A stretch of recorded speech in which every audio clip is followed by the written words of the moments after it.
د اخري روژې ماښام لا نه و د اخري روژې ماښام لا نه و په کټ کې ناست ومه خفه غوندې ومه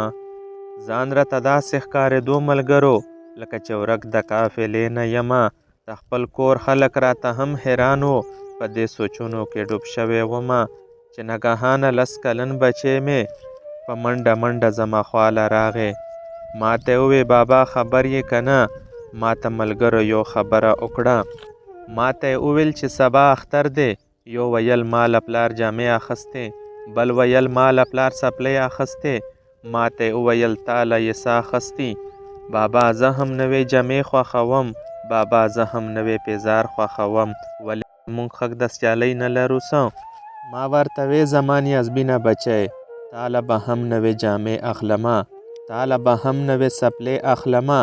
چې زما خبره واورېده نو زما د غېږې نه یې منډه کړلې په منډه منډه د کوڅې طرف ته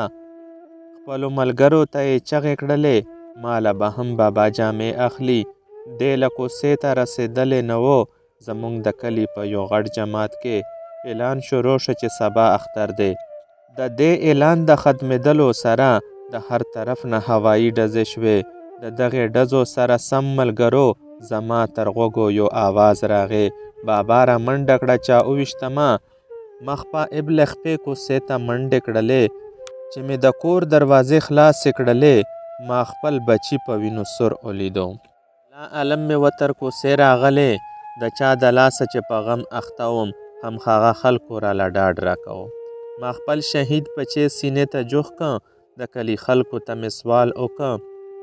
زما د کور ډیوه مو ووجله د بل چمن ګلونه مړاوې نشي د دې خبرې نه ګریز پکار دی د هوایي ډزو نه پرهیز پکار دی هره لحظه مې په غوغا تېره کړه د اختر شپه مې په ژړا تېره کړه د اختر شپه مې په ژړا تېره کړه